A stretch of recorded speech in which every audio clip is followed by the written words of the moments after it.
Dudes to Dads is a podcast to help men understand and navigate the transition of being a single dude into a family man.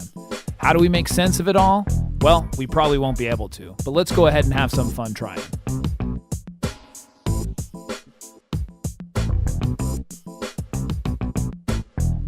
And we are back. We are back. I am Jason Kreidman. I'm Alan Bush. And this is Dudes to Dads. Again. It just keeps coming. Rolling. It keeps coming. Got lots of energy tonight. Good. And we are on episode 121. Yeah. Helping your child deal with losing. Losing is a disease. No, it's from a movie, The Natural. Right, The Natural. You tell them not to lose. I know. That's a great clip, though. It talks about, it's like a motivational speech. They're in the locker room. You should see it. Whether your kids are playing sports, playing a board game, whatever, losing is a part of life. They may slam the board pieces down, or they'll throw their glove into the dirt, with frustration when they're playing. Yeah, no one likes losing. Nobody likes losing, but losing's a reality. Yeah. It's something that happens. So how can we have our kids enjoy competition? Because competition's not bad. It's a good thing. Sure. Yet understand how to cope with losing properly. Mm-hmm. Now, first question is there a proper way to lose? How are you with losing? If I you don't lose. What are you talking about? I'm good because I never lose. I never deal. I deal with it by winning. Right. I've also always been I will win a winner in circumstances and a loser in others. So but how do you take the loss? You just be gracious. You're okay with it? I'm okay with it. Okay. To be honest with you, I'm not super competitive anyway. So even if I lose, it's like, maybe next time, and I don't like, of course, if I, rats, it's kind of that type of thing. But my attitude, especially as I got older, is more like, that was about the fun of doing the activity rather than whether or not I want to lose. Okay, so you had a proper perspective on losing then. I hope so. Okay. Yeah, well, then you can leave this podcast because I didn't. Good night, ladies and gentlemen. No, I was in competitive sports my whole life, early on. And so I would say that I'm ultra competitive as a whole. Yes. And so losing was pretty devastating to me. I remember going through, whether it was soccer and then volleyball and swimming and all these things where I was really upset when I lost, Now, I look back now and I don't remember any of them having an impact. Like what I'm saying is they're no big deal at all. So it's not I remember even in high school, we were in a championship match and we lost the match. And at the time it was so devastating. It's all, it's all context. Yeah. I thinking about it now, it seems so trivial, but at the time, so that's what I mean is in the scheme of your life. I guess if you were in the Super Bowl and 30 years of your life had been dedicated to playing football and then you lose maybe, from missing the kick, or whatever, or you're Bill Buckner in the World Series and you missed the ball in the first, everybody in the world knows. Yeah. Maybe that would have a more profound effect. There was a season that the Patriots went undefeated and lost in the Super Bowl. Yeah. I imagine they probably got I would imagine. But then they came back and had the best Super Bowl ever. Yeah, professional sports especially. It's when you get to this elite level and maybe the devastation is worse. I don't know, but you still have to handle a lot, down to the fact of your child playing a board game and getting really upset and throwing the pieces. Right. There's a continuum, of how that affects the rest of your life. Maybe I know for me, even being competitive, those losses, happen. They're painful, but long term, they didn't affect me in any way. Right. I don't dwell on the fact, back in 78, I was. It's just I'm not Al Bundy or whatever. But just thinking about how much of an impact they have at that time. So how can we help our kids deal with losing? Because it's a reality. So put together a couple tips on what we can do to help them. Cool. So first is redefine winning. and what it means to win. So we had the expert coach Terry Liskevich in, who kind of put things in perspective about it, because he was talking about youth sports and the importance of really just having fun when they're young versus it really having any. It doesn't matter what the outcome is, especially when you're young, right? And yet people put a lot of weight on that, and just really about having a good time. And then the other thing is also, so when you talk about winning is like really discussing the importance of the game or whatever it is, or a recital or whatever the competition is. I mean, a lot of this we're talking about sports, but there's so many other things where there's a competition. Good sportsmanship is a common theme, and really about hey, you're going into this competition, whether win or lose, you've got to just, do your best effort, or however you decide to do it. It's defining what that winning means, versus Terry telling us that story about like, in our family, we don't get silver, give it back, like to that kid, like we don't get silver medals. Like imagine the philosophy or like the attitude about that kid going on in life. It was just, it's crazy. It develops a lot of neuroses and issues. Oh, for sure. And so I think in maybe credit to my parents, it's like we were competitive, but losing wasn't the end of the world. Right. Like it was like, okay, you lost, you get back up, and you've got another event to go. Like you got to get up off your feet again. So you better prepare for it. Sure. Number 2. Or the second one, set a good example. Oh, imagine hearing that again. Yeah, right. It's a kind of motif here. Yeah. If like you're a weekend, I'm just giving an example, like you're a weekend basketball guy or something like that, and your kids are watching you and like you throw the ball, after, or like you elbow somebody or, whatever it is, you might want to reevaluate how, you're playing the game and your level of competition. I think this is all my opinion, of course. Sure. Some people think that that's okay, and that it creates sort of like tenacity and aggressiveness, and that's a good thing. I just don't necessarily. I think you can have aggression, or call it like competitive nature, however you want to put it, and still be respectful. Sure, if you will. I think there's a level of respect for that, like I think there's different ways of doing it, and there's a sort of a positive way and a negative way, and especially when children are watching. Number 3, give them positive attention during or before or after the event, and most likely during. So, like an example, you see your child help the other member or the other team or somebody like get off the field or get off the floor or something, it's like, hey, I saw you do that. That was really, really helpful of you. Or, and giving them some good feedback, not when they're asking for it. They didn't score a goal. They didn't win. They're playing the game in a positive way. Sportsmanship. Hey, you should be really proud of yourself for diving after that ball. Hey, you didn't get to it. Yeah. You should have. No, I'm just kidding. But more hustle next time. Yeah, you positioned yourself incorrectly, and you were not in play. No, I'm totally kidding. But you have to give them some positive reinforcement to like, hey, you went after it, man. Like you were there, or hey, you know what? You practiced that dance forever, and you did it. Like you went up there and you did it. That kind of thing. It's just, that's the important part of it. And so, because not every kid's going to be a winner. Right. Like they're just not, the majority are not. In fact. Right. Yeah. Because, when you have, there's only one first, the rest are lost. The rest are seconds. The rest have lost. So number 4, empathy. So another motif. The reality is, let's face it, losing sucks. Yeah. It's not that fun. So there's really nothing you can say to them that's going to make them feel better. We always want to make things better, but we offer suggestions, but it doesn't work. Right. Recently, I experienced this. My son was at an event and competing, and he didn't win something that he was hoping for, and I did say it. I said, hey, you know what? I understand, it's not that. And then I went into trying to make him feel better. Like, hey, listen, you've got another opportunity and whatever. And he looks at me, this is awesome. I mean, for an 8-year-old to do this, he's like, Dad, you're not giving me any information that is helpful to me.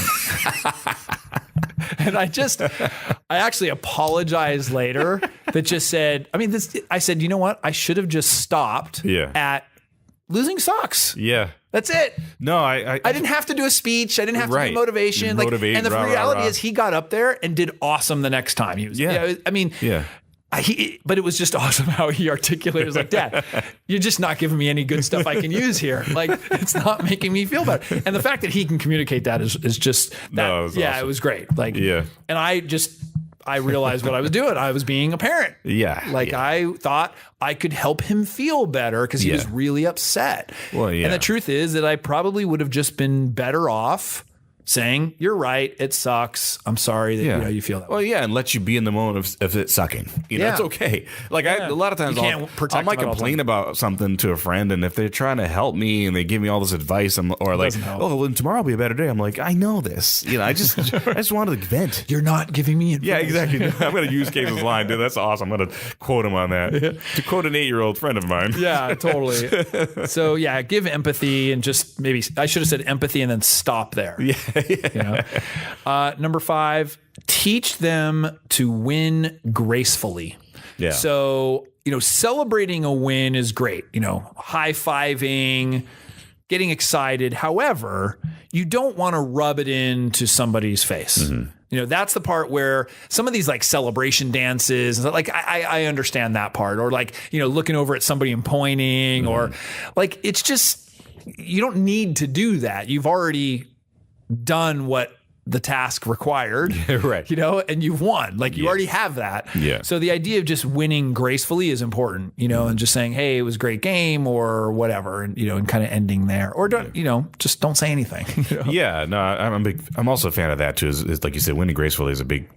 Understanding that losing gracefully is the same thing. Well, that's the next one. Yeah. So just thank you for the transition.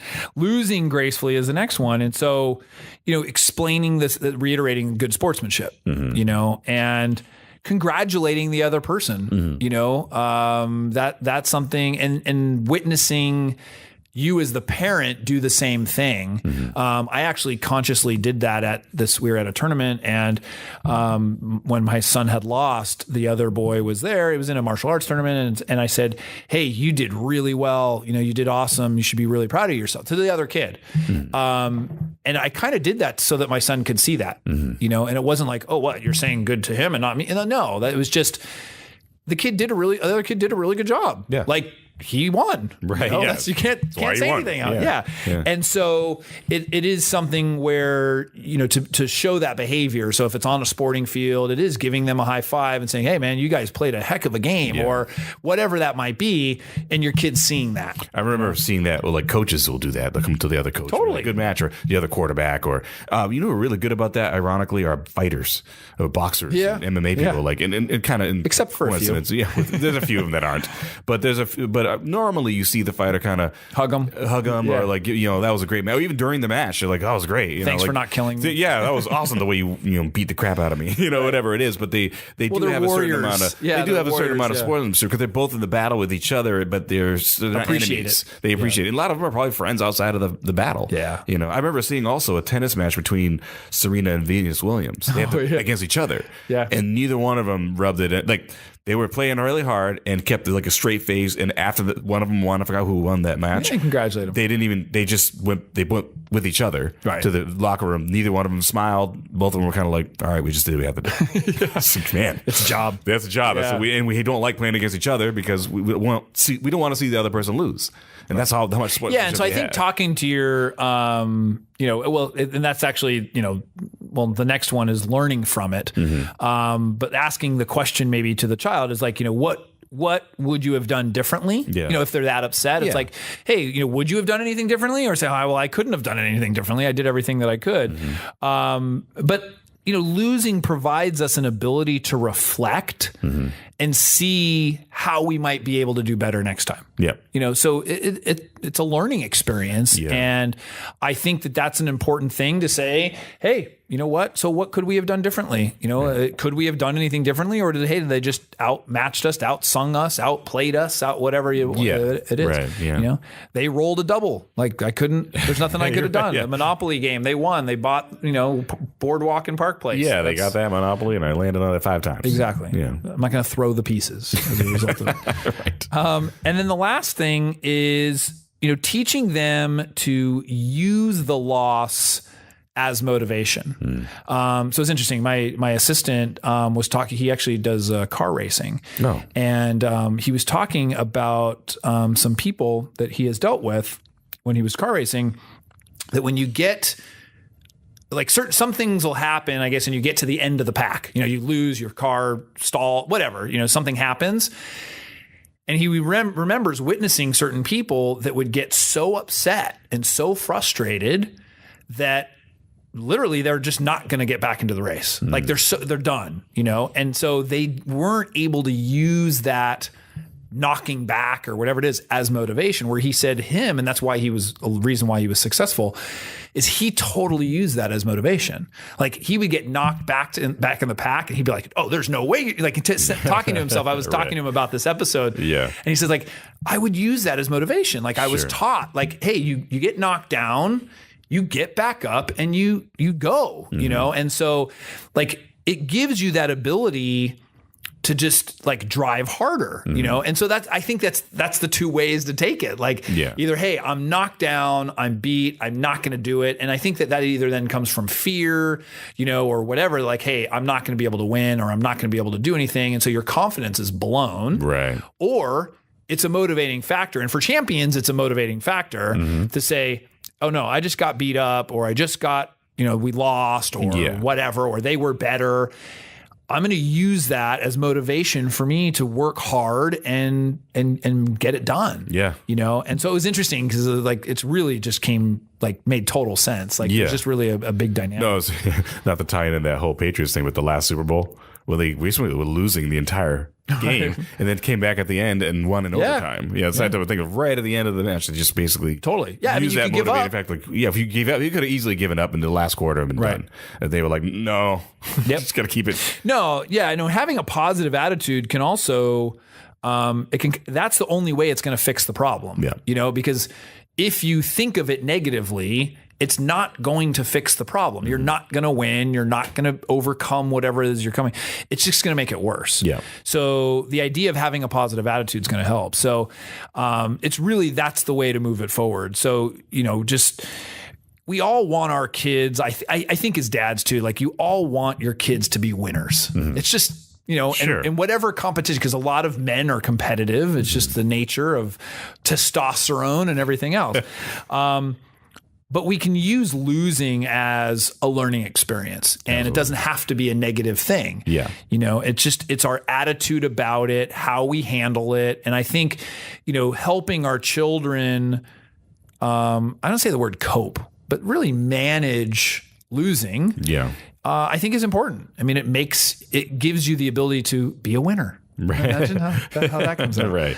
So I don't think, you don't want to make excuses. They have to go on their own journey. And so I think you put it before, you just said sometimes you just got to lose. Yeah. Got to go through that pain. You got to go through. Yeah, exactly. To understand it. You're not going to understand life if you don't go through some losses in some ways. Hopefully it's very mild versions of these things and not severe losses in your life. Right. But if you're just in friendly competition. Yeah. Friendly competition. Yeah. That's probably the best way to look at it. And if you can do it both gracefully, and you win regardless. Yeah. No, that's cool. Yeah. That's good. I like that. Yeah. So if anybody else has any ideas, what should they do, or who do they contact? You'd be winning by emailing us at podcast@dudesTodads.com.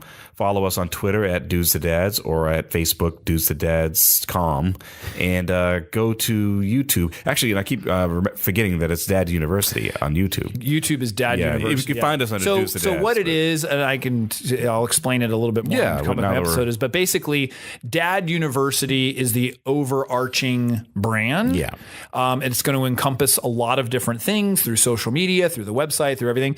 And the Dudes to Dads podcast is part of Dad University. That's correct. And either one of them, you'll find us on YouTube if you look up either one, but it's under Dad's University. So that's and then, how. Yeah, and then Stitcher and iTunes, aka Apple Podcasts, whatever they're calling themselves now, is the place where you want to subscribe, leave some comments, 5-star reviews, leave whatever comments you want, but please participate and leave. Really a helps review. Helps with the rankings, and pass it along to your friends. Yeah, share it.